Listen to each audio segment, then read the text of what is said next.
Hi everyone, welcome to fitness forum. എൻ്റെ പേര് ധീരജ് എന്നാണ്. ഞാനൊരു വെൽനസ് കോച്ചാണ്. അപ്പോൾ ഞാൻ ഇവിടെ സംസാരിക്കാൻ പോകുന്ന വിഷയം എന്താണെന്ന് വെച്ചാൽ, എങ്ങനെ ഷുഗർ ആൻഡ് യുവർ ഹെൽത്ത് എന്ന് പറഞ്ഞ വിഷയമാണ് സംസാരിക്കാൻ പോകുന്നത്. എങ്ങനെ ഷുഗർ ഹെൽത്തിന് ഇമ്പാക്റ്റ് ആവുന്നുള്ള കാര്യങ്ങൾ നമ്മൾ സംസാരിക്കാൻ പോകുന്നു. അതുപോലെ ഒരു ഡയറ്റിൽ എന്തെല്ലാം ഭാഗമാണ് ഷുഗർ വഹിക്കുന്നത് എന്നുള്ള കാര്യങ്ങൾ നമ്മൾ നോക്കാൻ പോകുന്നു. Just let's dive into the video.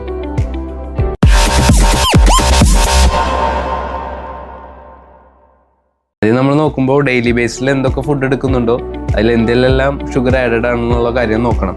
Carbohydrate ഉള്ള എല്ലാ ഫുഡിലും ഒരുവിധം ഷുഗർ ഉണ്ട്. നോക്കുകയാണെങ്കിൽ ഫ്രൂട്ട്സിലുണ്ട്, വെജിറ്റബിൾസിലുണ്ട്, ഡയറി പ്രൊഡക്ട്സിലുണ്ട്, നട്ട്സിലുണ്ട്, അങ്ങനത്തെ കാര്യങ്ങൾ ഗ്രെയിൻസിലുണ്ട്. എല്ലാത്തിലും ഷുഗർ ആഡഡ് ആണ്. അതുപോലെ പ്ലാന്റ് ബേസ്ഡ് ഫുഡ് എടുക്കുകയാണെങ്കിൽ ഫൈബറും നമുക്ക് കിട്ടും, എസെൻഷ്യൽ ആയിട്ടുള്ള ന്യൂട്രിയൻസും കിട്ടും. അതുപോലെ ഡയറി പ്രൊഡക്ട്സ് നമുക്ക് എടുക്കുകയാണെങ്കിൽ പ്രോട്ടീനും കാൽഷ്യവും കിട്ടും. ഇതെല്ലാം നമ്മുടെ ഉള്ളിലേക്ക് നമ്മൾ കഴിച്ച ഉള്ളിലേക്ക് ഡൈജസ്റ്റ് ആവുന്നതും ഷുഗർ വേണം. ഷുഗർ ഹെൽപ്പ് ചെയ്യും ഡൈജസ്റ്റ് ആവാൻ. എനർജി, സ്റ്റഡി ആയിട്ടുള്ള എനർജി സപ്ലൈ ചെയ്യാനും ഷുഗർ ആവശ്യമാണ്. ഇതെല്ലാം ഓക്കെ, ഷുഗർ നമുക്ക് ആവശ്യമാണ്. ഷുഗർ നമ്മൾ എനർജി പ്രൊഡ്യൂസ് ചെയ്യും.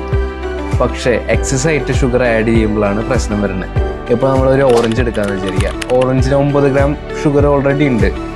അതുപോലെ ആ ഓറഞ്ച് ജ്യൂസ് അടിച്ചിട്ട് നമ്മൾ ഇത്തിരി കൂടി ഷുഗർ ആഡ് ചെയ്ത് കഴിക്കുമ്പോൾ അത് 24 ഗ്രാം ആവും. അത് നമ്മൾ മലയാളികളായതുകൊണ്ട് ഇത്തിരി കൂടെ ആഡ് ചെയ്ത് കഴിക്കുമ്പോൾ അത് പിന്നെയും കൂടാനേ ചാൻസ് ഉള്ളൂ. 24 തൊട്ട് ഒരു 30 ഗ്രാം ഷുഗർ ഓൾറെഡി ഒരു ഓറഞ്ച് ജ്യൂസിൽ നമുക്ക് കിട്ടും, നമ്മൾ അടിക്കുന്നതായാലും പുറത്തുനിന്ന് മേടിക്കുന്നതായാലും.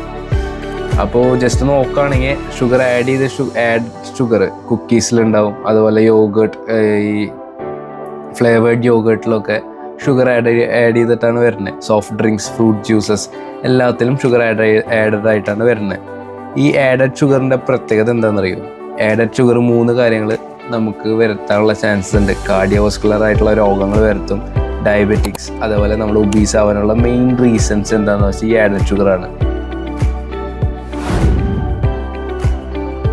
So how much sugar is okay? So institute of medicine, US ഒരു നോൺ പ്രോഫിറ്റ് ഓർഗനൈസേഷനാണ്. അവർ പറയുന്നത് എന്താണെന്ന് വെച്ചാൽ, ലേഡീസിനാണെങ്കിൽ 6 ടേബിൾ സ്പൂൺ ഷുഗറിനായിട്ടും കൂടുതൽ പോകാനും പാടില്ല. മെൻസിനാണെങ്കിൽ 9 ടേബിൾ സ്പൂൺ ഷുഗറിനായിട്ടും കൂടുതൽ ആഡഡ് ആയിട്ടുള്ള ഷുഗർ പോകാനും പാടില്ല.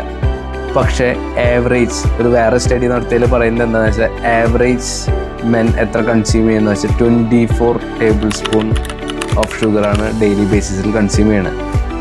അപ്പോൾ നമ്മൾ ഷുഗർ എന്തായാലും കുറയ്ക്കണം. ആഡഡ് ഷുഗർ കഴിക്കുമ്പോൾ എല്ലാ സോഫ്റ്റ് ഡ്രിങ്ക്സിലും ഫ്രൂട്ട് ജ്യൂസിലും എല്ലാത്തിലും ആഡഡ് ഷുഗർ ഉണ്ട്, കുറയ്ക്കണം. അതുപോലെ നമ്മൾ കുട്ടികളിൽ നോക്കുകയാണെങ്കിൽ അവർക്ക് ആഡഡ് ഷുഗർ കൊടുക്കുന്നത് അധികം നല്ലതല്ല. Because they will be addictive. എങ്ങനെ ഒരു ആൽക്കഹോളിന്, ഡ്രഗ്സിന്, സ്മോക്കിങ്ങിനൊക്കെ ആൾക്കാർ അഡിക്റ്റ് ആവുന്നുണ്ടോ അതേപോലെ ഷുഗറിന് കുട്ടികൾ അഡിക്റ്റ് ആവും. അപ്പോൾ അവരുടെ ഫ്യൂച്ചർ നോക്കുകയാണെങ്കിൽ മെയിൻലി അവർ ഒബീസ് ആവാനും ഡയബറ്റിക്സ് വരാനുള്ള മെയിൻ റീസൺ കുഞ്ഞുനാളിൽ മുതൽ ഷുഗർ ആഡ് ചെയ്തിട്ട് ഷുഗർ ആഡഡ് ആയിട്ടുള്ള ഭക്ഷണം കൊടുക്കുന്ന കാരണമാണ്. അപ്പോൾ എൻ്റെ വീട്ടിലിവിടെ ഷുഗറിനുള്ള ബോക്സില്ല, പഞ്ചസാരയ്ക്കുള്ള ബോക്സില്ല. എന്താണെന്ന് വെച്ചാൽ എൻ്റെ അച്ഛൻ ഒരു 10 വർഷം മുമ്പ് ഈ വെൽനസ് ഇൻഡസ്ട്രിക്ക് വന്നപ്പോൾ പഞ്ചസാരയ്ക്കുള്ള ബോക്സ് എടുത്ത് മാറ്റി വീട്ടിൽ നിന്ന്. അത് 10 വർഷമായിട്ട് ഞങ്ങൾ കണ്ടിന്യൂ ചെയ്യുന്നു, പഞ്ചസാരയ്ക്കുള്ള ബോക്സില്ല. എൻ്റെ അഭിപ്രായത്തിൽ എന്താ ചെയ്യേണ്ടതെന്ന് വെച്ചാൽ, കുട്ടികൾക്ക് അധികം ഷുഗർ കൊടുക്കാണ്ടിരിക്കുക. അതുപോലെ നിങ്ങൾ പെട്ടെന്ന് ഷുഗർ കട്ട് ചെയ്യാണ്ട് ഗ്രാജുവലി ഡിക്രീസ് ചെയ്ത് കൊണ്ടുവരാം. പെട്ടെന്ന് കട്ട് ചെയ്ത് എന്താ ഉണ്ടാവുകയെന്ന് വെച്ചാൽ, നിങ്ങൾക്ക് ഷുഗറിനോടുള്ള ക്രേവിങ്സ് വൈറ്റ് റൈസിനോടും വൈറ്റ് ബ്രെഡിനോടും തീർക്കും. ആ വൈറ്റ് റൈസും വൈറ്റ് ബ്രെഡും തരുന്നത് എന്താണെന്ന് വെച്ചാൽ കാർബോഹൈഡ്രേറ്റ് ആണ്. കാർബോഹൈഡ്രേറ്റിൽ നിന്ന് പിന്നെയും ഷുഗറാണ് ഉണ്ടാകുന്നത്.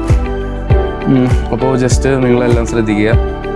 ചെറിയ ചെറിയ ഹാബിറ്റ്സ് നമ്മുടെ മാറ്റിയെന്ന് വെച്ചാൽ, നമ്മുടെ ലൈഫ് സ്റ്റൈലിൽ, നമ്മുടെ ഫുഡ് ഹാബിറ്റ്സിൽ ചെറിയ ചെറിയ ഹാബിറ്റ്സ് മാറ്റിയാൽ നമുക്ക് കുറേ ഇമ്പ്രൂവ്മെൻറ്റ്സ് നമ്മുടെ ലൈഫ് സ്റ്റൈലിൽ വരുത്താൻ പറ്റും.